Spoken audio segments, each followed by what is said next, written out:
Board paper 2024 का ये paper code 822 IB का ये पेपर है, जिसका सलूशन अभी हम बताने जा रहे हैं। ऑब्जेक्टिव सलूशन है टोटल, तो ध्यान से देखिए। ऑब्जेक्टिव क्वेश्चन टोटल हम बताएंगे, देखते जाइए। वीडियो को बिल्कुल भी मिस न करिए। तो और हाँ, जितने भी नए लोग हैं प्लीज़ सब्सक्राइब जरूर करिएगा और वीडियो को लाइक करें।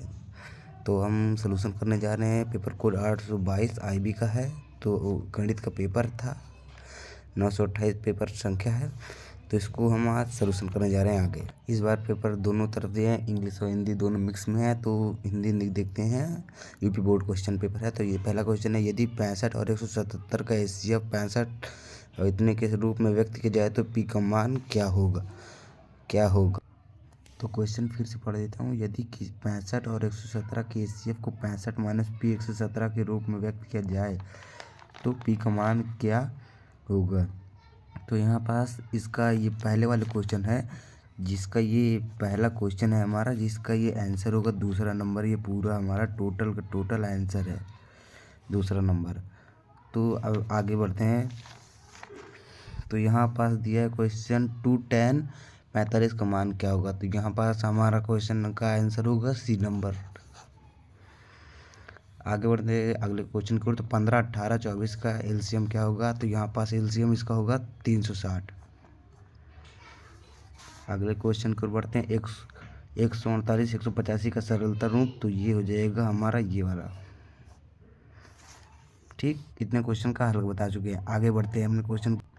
तो यहाँ पास अगला क्वेश्चन, P के किस मान के लिए समीकरण 3x - y + 8 = 0 और 6x - py = 16 संपाती रेखा निरूपित होंगी। तो ये पांचों क्वेश्चन है, जिसका आंसर होगा 2। ये हाँ जी हाँ, ये इसका आंसर होगा 2। आगे छठे क्वेश्चन की ओर बढ़ते हैं। तो इसमें दिया है, यदि 3x + 2y = 2 और 2x + 5y + 1 = 0 तो निरूपित रेखा परस्पर समांतर हो, तो P का मान बताना है। तो क्वेश्चन हमारा 6 है, जिसमें इसका आंसर होगा 15/4 होगा। अगला क्वेश्चन दिया, यदि 15 cot θ = 8 तो sin θ का मान। तो यहाँ पास देखो 15 cot θ = 8, sin θ का मान यहाँ पास होगा 15/17। ये ऑप्शन D नंबर सही। आगे क्वेश्चन की ओर बढ़ते हैं। 8वां क्वेश्चन, जिसमें दिया है, त्रिभुज ABC तथा XYZ दो त्रिभुज हैं, समान समरूप हैं। कोण A = 75, कोण Y = 57, कोण C = मान होगा। तो इसमें सिंपल ट्रिक है, जो बताए थे कि त्रिभुज की दो भुजा दिए हैं, अगर तीसरी भुजा ज्ञात करनी है तो त्रिभुज के तीनों कोण का मान 180, त्रिभुज के तीनों कोण का मान 180 अंश होता है। दोनों ये इसको और इसको जोड़ के इसमें से घटा दें। 180 में से अगर घटा देंगे तो ये C वाला मान पता चल जाएगा। तो इसको जोड़ते हैं। देखो 75 और 57, 7 5 12 2 हासिल है 1, 7 5 12 1 13, तो ये है 132। तो अब यदि हम 180 में से 132 घटाएंगे, 10 में 2 के 8, 8 में 3 के 5 और 1 1 कट जाएंगे, तो मिला कितना 58। हाँ सॉरी यहाँ पास ये यहाँ पास घटेगा 4 हो जाएगा, 1 हासिल, तो 48। तो ये ऑप्शन नंबर हमारा B सही होगा, करेक्ट। अगले क्वेश्चन की ओर बढ़ते हैं। तो दिया है, बिंदु M -3, 4 के मूल बिंदु से दूरी। तो मूल बिंदु 0, मूल बिंदु यहाँ पास होगा हमारा 0, 0। तो इससे इसकी दूरी D बराबर सूत्र लगा के हल कर देंगे, तो आ जाएगा यहाँ पास हमारा 5 मात्रक। क्वेश्चन 10 नंबर है, जिसमें बिंदु -2, 6 और -2, 10 को मिलाने वाले रेखाखंड के मध्य बिंदु के निर्देशांक ज्ञात करना है। तो इसमें मध्य बिंदु का निर्देशांक M1 M2 वाला सूत्र लगा के यहाँ पास रख देंगे। और सॉरी M1 M2 वाला सूत्र नहीं लगेगा, यहाँ पास लगेगा x1 + x2/2 y1 + y2/2। ये सूत्र लगाएंगे तो ये वाला आंसर आ जाएगा हमारा। अगला दिया, किसी समबाहु त्रिभुज ABC में यदि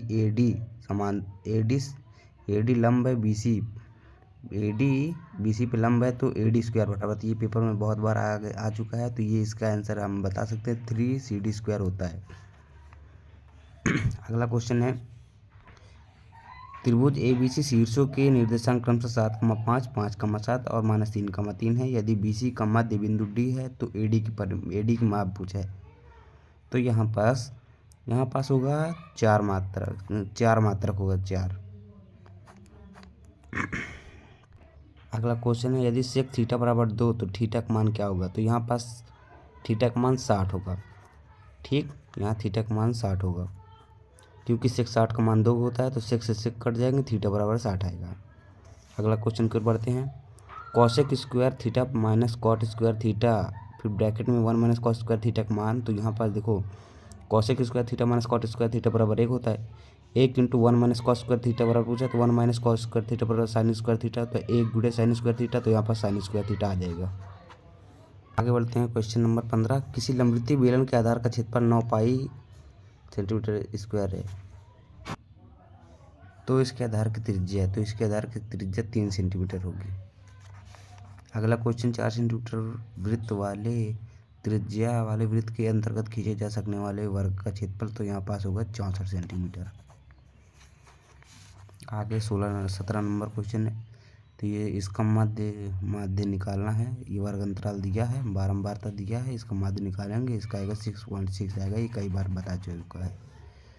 आगे दिया एक पासे को एक बार फेंका जा सकता है तो अभाज्य संख्या आने की प्रायिकता पूछा है। तो इसमें एक बार फेंके जाने पर अभाज्य संख्या, तो देखो अभाज्य संख्या आता है 2, 3, 5, 3 है और पूरी टोटल संख्या 3/6, तो 1/2 आएगा। तो यहाँ पर हमारा ये वाला ऑप्शन पूरा सही हो जाएगा। आगे दिया 19 नंबर। यदि किसी आवृत्त विवरण का माध्यक इतना दिया है तो माध्यिका 21 है तो उसका बहुलक। तो यहाँ पर सूत्र होता है, सूत्र लिख के बता देते हैं। यहाँ बहुलक बराबर देखो बाहुलक बराबर 3 गुणे माध्यक, यहाँ पास होगा 3 गुणे यहाँ पास 3 गुणे माध्यक माइनस 2 गुणे माध्य। यहाँ पास अगर सूत्र लगा के रख देंगे तो हमारा आंसर यहाँ पास आएगा डी 22 आएगा। अगला क्वेश्चन लास्ट है। निम्नलिखित में से कौन सी घटना की प्रायिकता नहीं हो सकती? तो यहाँ पास ये नंबर होगा, ये सी नंबर होगा, इसकी घटना की प्रायिकता नहीं हो सकती है। तो हमने पूरा ऑब्जेक्टिव क्वेश्चन सॉल्व करा दिया है। तो जहाँ तक सभी लोगों को समझ में आ गया है तो प्लीज़ चैनल को सब्सक्राइब और वीडियो को लाइक कर दें। धन्यवाद। आगे भी हम अदर पेपर कोड के आंसर को सॉल्व करके आप तक पहुँचाने की कोशिश करेंगे। धन्यवाद। तो पेपर में जो भी मुझसे गलती हो तो प्लीज़ कमेंट करके उसे बता दें और हमें अपना स्कोर बताएं कि आप कितने नंबर 20 ऑब्जेक्टिव में से कितना आपका सही हुआ है। तो कमेंट करके प्लीज़ ज़रूर बताएं और वीडियो को लाइक करें। चैनल को नए हैं तो सब्सक्राइब करें और वीडियो को लास्ट तक ज़रूर देखें। और आगे भी हम हिंदी का भी पेपर सॉल्व करा के ऑब्जेक्टिव अभी डालेंगे, तो देखिए ज़रूर।